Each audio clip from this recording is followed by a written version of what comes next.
Nafas dikala masuk itu kosong.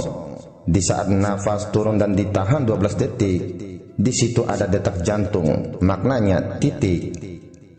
Dan di saat nafas keluar, disitulah menjadi alif.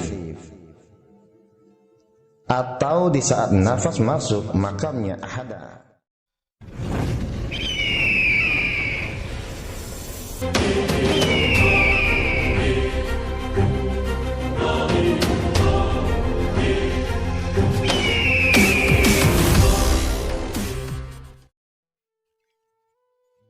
Bismillahirrahmanirrahim. Assalamualaikum warahmatullahi wabarakatuh. Pada kesempatan kali ini, aku ingin memberikan penjelasan mengenai zikir nafas. Yang manakah dikatakan sebenar-benarnya zikir nafas? Sebab sekarang ini sudah banyak para guru-guru tasawuf yang mengajarkan mengenai zikir nafas ini. Namun, tidak sedikit pula orang awam yang baru belajar zikir nafas dibuat bingung olehnya, karena di dalam zikir nafas banyak ditemukan perbedaan. Maka dari itu, supaya orang awam tidak bingung dan pusing, sekarang aku akan coba memberikan penjelasannya, dan silakan dengarkan video ini sampai habis agar tidak gagal paham. Soal, kenapa ada sebagian dari kelompok tasawuf mengatakan bahwa zikir hu Allah bukanlah zikir nafas, namun yang benar adalah ih, ah, Bahkan ada juga yang bilang zikir nafas itu bukan pula dengan nafas masuk hu dan nafas keluar Allah. Tapi yang harus diperhatikan adalah sifat hayatnya Allah, hingga benar-benar merasakan tidak kelihatan lagi adanya diri. Benar-benar merasakan Dia meliputi diri kamu, luar dan dalam. Bila sudah tidak ada diri yang dirasakan, lalu siapa yang ada? Jawab, sekarang aku akan memberikan sedikit penjelasan agar orang awam tidak bingung dan tidak pusing mengenai zikir nafas ini. Silakan dengarkanlah ini baik-baik. Jika ada orang yang mengatakan bahwa zikir nafas itu bukan hu Allah, tetapi yang benar adalah ah, ih, dan inilah pengertian yang salah. Salahnya, terlalu membenarkan pengetahuan dirinya. Artinya, dia terlalu merasa bahwa pengetahuannya dan cara zikir nafasnya itulah yang paling benar dari sekian zikir nafas yang ada. Dan inilah sebenar-benarnya pengajaran guru yang salah, yang telah menafikan zikir nafas yang lain di luar dari alirannya atau kelompoknya. Padahal perbedaan sudut pandang para ulama adalah rahmat dari Allah. Masing-masing mengikuti apa yang benar menurut keyakinannya. Semua dalam bingkai hidayah dan semua berharap ridha Allah Subhanahu wa taala. Sebenarnya zikir hu Allah atau ah, ih, sebenarnya tidak ada perbedaannya. Namun hanyalah sebuah proses saja, yaitu berpindahnya zikir yang satu kepada zikir yang lain ketika kita berzikir. Itu menunjukkan bahwa terjadinya peralihan atau tenggelamnya zikir yang satu, muncul zikir yang baru. Agar kalian mudah memahaminya, akan aku berikan contohnya sebagai berikut. La ilaha illallah disebut zikir tubuh atau zikir jasad. Allah disebut juga sebagai zikir qalbu atau zikir hati. Dan hu atau huwa disebut juga dengan zikir ruh atau zikir nyawa. Dan disebut dengan zikir sir atau zikir rahasia. Ketahuilah, 4 zikir yang sudah aku sebutkan ini semuanya tidak ada perbedaannya. melainkan hanyalah sebuah proses perpindahan dari zikir yang satu dan masuk ke dalam zikir berikutnya, atau terjadinya peralihan atau tenggelamnya zikir yang satu muncul zikir yang baru. Jadi semua zikir nafas itu sama saja. Begitupun pengertian zikir nafas sebagai berikut. Ketika masuk, pujinya huwa. Ketika terhenti seketika antara keluar masuk, namanya tanafas, pujinya ah. Ketika tidur, mati, namanya nufus, hakul daim. Ada juga yang berkata bahwa zikir nafas itu ada 3 rahasia, yaitu nafas Allah, nafas Ahmad, dan nafas Adam. Nafas yang ketika tenggelam di ubun-ubun digenggam zat Allah, namanya nafas Allah. Nafas yang turun yang tenggelam di kolbi, namanya nafas Ahmad. Dan nafas yang turun di parut atau di sulbi, namanya nafas Adam. Ada lagi pengertian yang lain. Nafas dikala masuk itu kosong. Di saat nafas turun dan ditahan 12 detik, di situ ada detak jantung, maknanya titik. Dan di saat nafas keluar, disitulah menjadi alif. Atau di saat nafas masuk, makamnya ahada. Di saat nafas turun, makamnya wahdah. Dan di saat nafas keluar, makamnya wahdiyah. Atau di saat nafas masuk, namanya Ahmad. Di saat nafas turun, namanya Muhammad. Di saat nafas keluar, namanya Rasulullah. Dan ada juga yang mengatakan tatkala naik, nafas bernama Rabbun. Tatkala dia bergerak ke kerongkongan ada rasa, bernama Jatul Buhti. Dan tatkala tidur berhenti, bernamalah dia Jatul Ahadas. Dan ada juga yang bilang dikala nafas naik di dalam badan dan dinamakan Ahmad. Nafas yang turun dari ubun-ubun sampai kepada jantung nurani, itu dinamakan Israel, ucapannya Allah. Nafas yang dari jantung naik sampai ke ubun-ubun dinamakan Jibril, maka ucapannya Hu, dan seterusnya. Semua zikir nafas ini benar apabila dilihat dari sudut pandang kacamata ilmu thariqat masing-masing, dan tidak ada yang salah. Semua itu kembali kepada aliran dan perguruan masing-masing. Yang salah itu adalah apabila ada guru dari aliran A yang terlalu menafikan pengetahuan dari guru aliran B dan mengatakan bahwa zikir nafas yang sebenar-benarnya itu adalah begini dan begitu.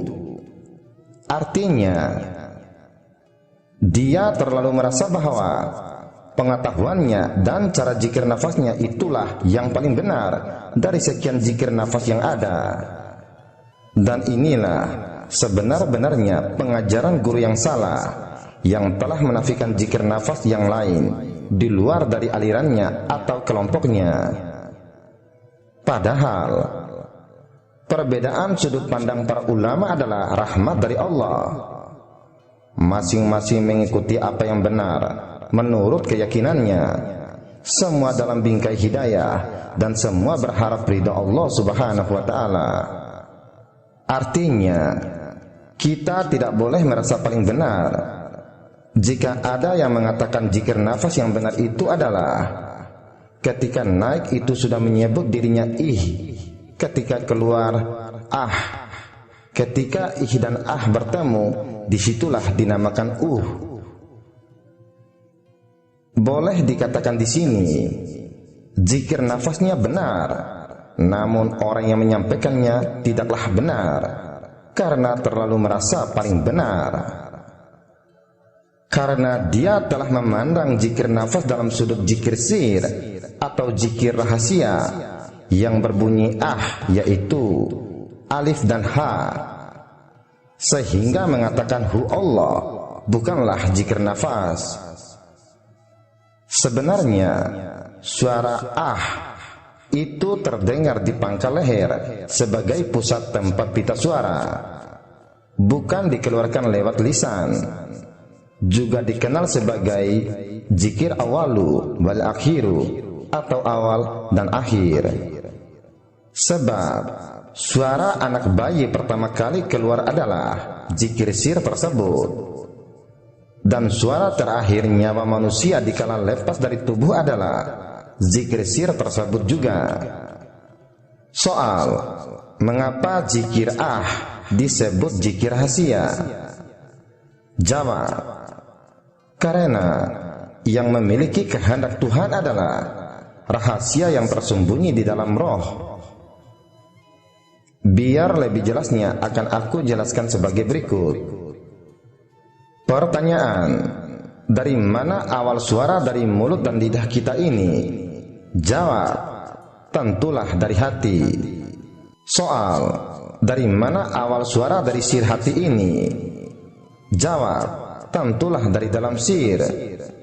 Soal, yang di dalam sir itu siapa? Jawab, rahasia Allah.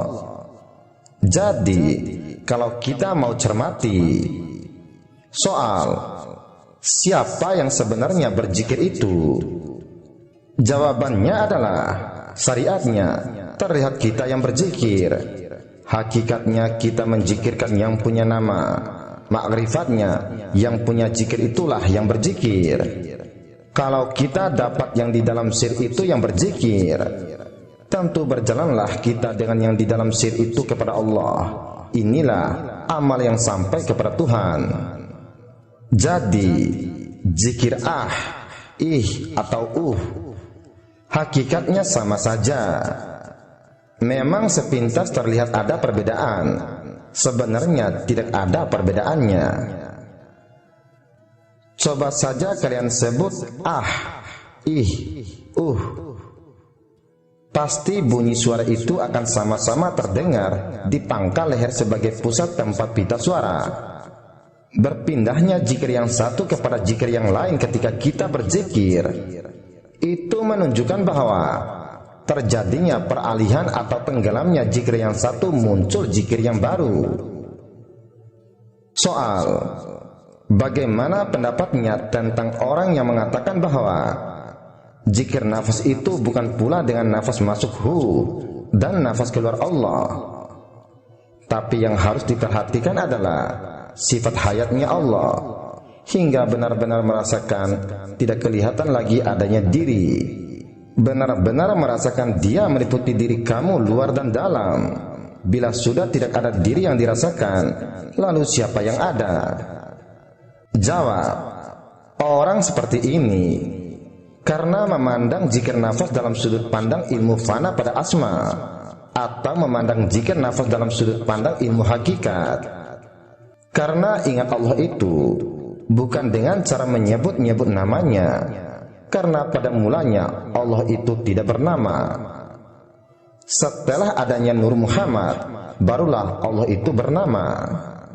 Perkataan ini benar apabila sudah sampai pada makam fana, atau ungkapan ini benar apabila dilihat dinilai dari sudut pandang kacamata ilmu hakikat.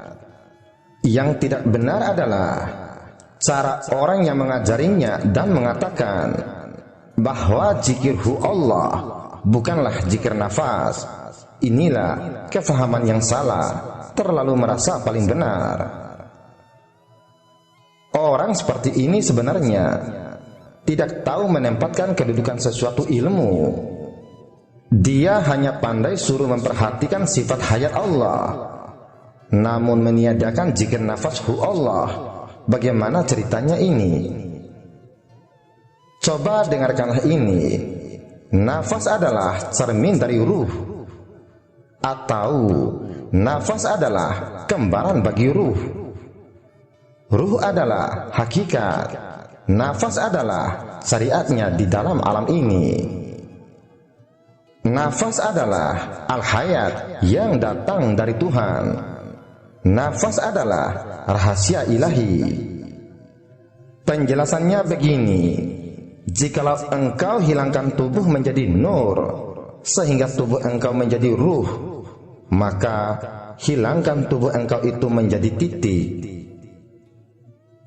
Maka titik itulah yang disebut asalnya kejadian alif. Maka alif itulah bergerak di dalam laut rahasia. Itulah yang disebut hayat. Maka hiduplah dan bergeraklah tubuhnya. Soal, apakah zikirhu Allah adalah zikir nafas? Jawab, iya benar. Zikirhu Allah adalah zikir nafas sejak dari zaman azali dan datang semula jadi. Dengarkanlah ini baik-baik. Di saat nafas masuk atau naik, di situ sudah secara semula jadi. Dia sudah memang berzikirhu. Dan di saat nafas itu keluar, di situ dia berzikir Allah. Yang maksudnya, nafas itu siang dan malam selalu berzikir kepada Allah Subhanahu wa Ta'ala, tanpa ada lupa walaupun hanya sedetik saja. Ketahuilah olehmu, zikir nafas artinya nafas yang berzikir, bukan kita yang berzikir. Pahamilah di sini baik-baik. Maksud zikir nafas itu adalah berarti nafas itulah yang berzikir, bukan kita yang berzikir, atau bukan jasad yang berzikir. Ingatlah ini baik-baik. Zikir nafashu Allah itu adalah zikirnya nafas, bukan zikirnya tubuh badan jasad, atau bukan kita yang berzikir. Silakan kalian duduk atau berbaring dan diamkan seluruh panca inderanya. Fokus pada nafas yang keluar masuk pada ujung lubang hidungnya. Setelah itu, dengarkan bunyi di dalam tubuh engkau itu berbunyi wujud zat. Wujud itu berbunyi hu. Zat itu berbunyi Allah. Di sini jangan kalian yang menyebut hu atau Allah. Di sini kalian hanya mendengarkan dan memperhatikan saja.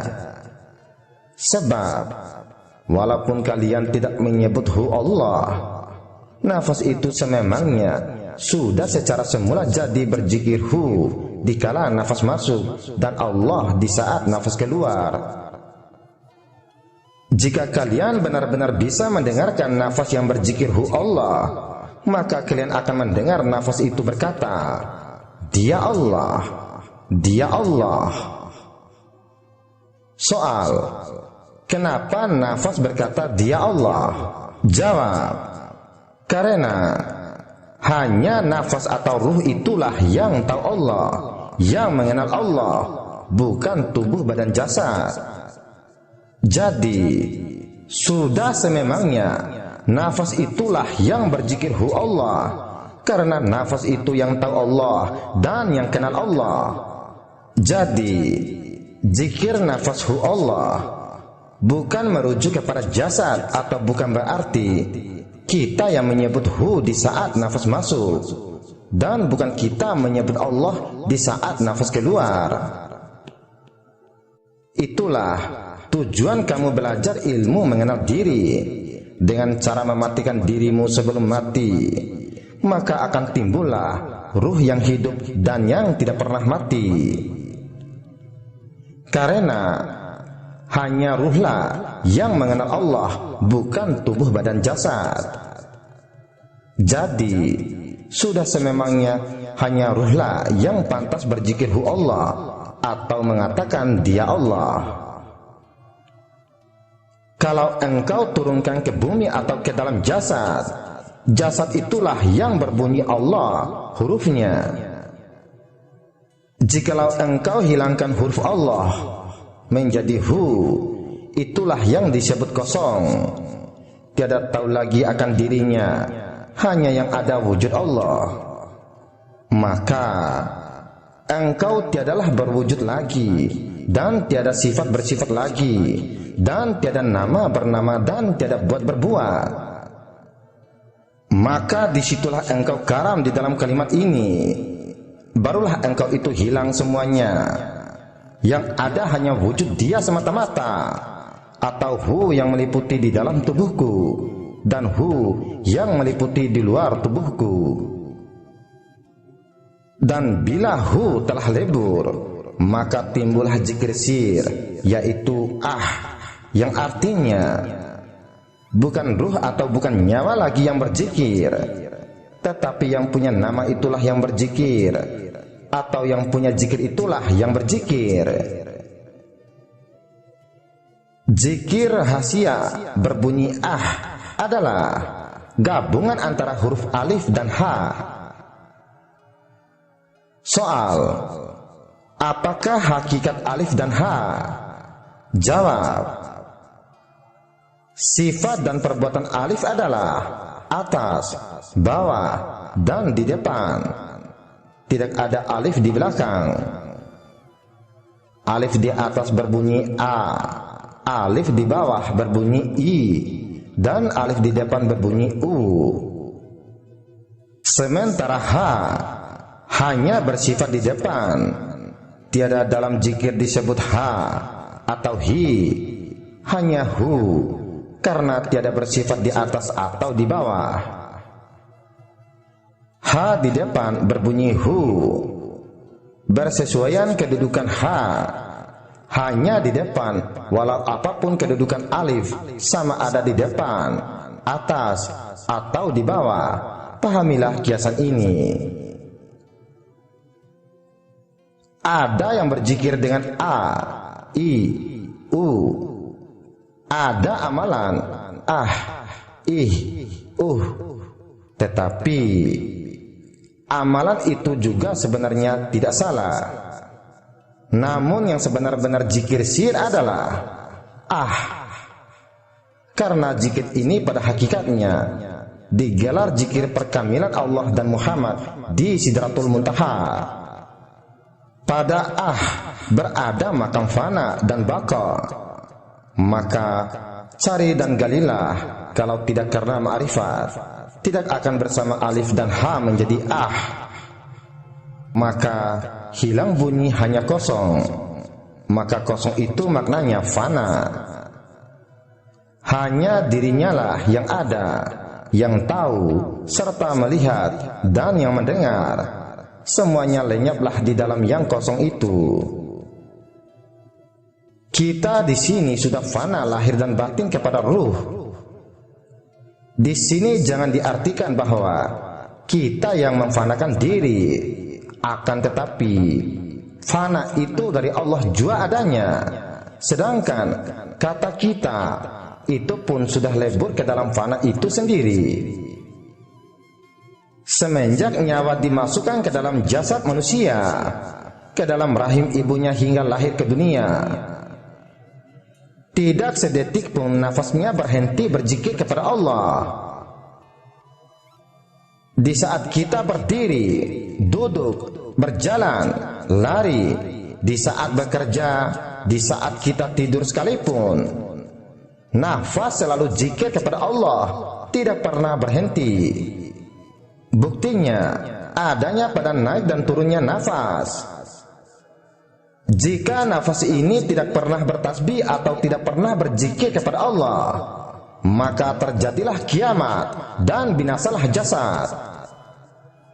Seandainya jika nafas ini tidak pernah berzikir atau berhenti berzikir, maka di saat ada seseorang itu melakukan pencurian, mabuk-mabukan, melakukan zina maksiat, berbuat kerusakan, dan lain-lain sebagainya,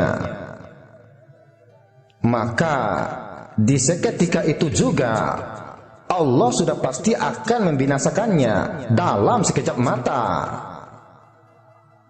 Jika bukan karena nafasmu yang senantiasa berzikir dan bertasbih kepada Tuhanmu, maka engkau sudah binasa dan hancur lebur menjadi abu, dan sudah tidak akan ada di atas muka bumi ini lagi. Semoga dari apa yang sudah aku sampaikan dan jelaskan ini dapat memberikan manfaat untukmu, untuknya, untuk dia, dan untuk kita semuanya.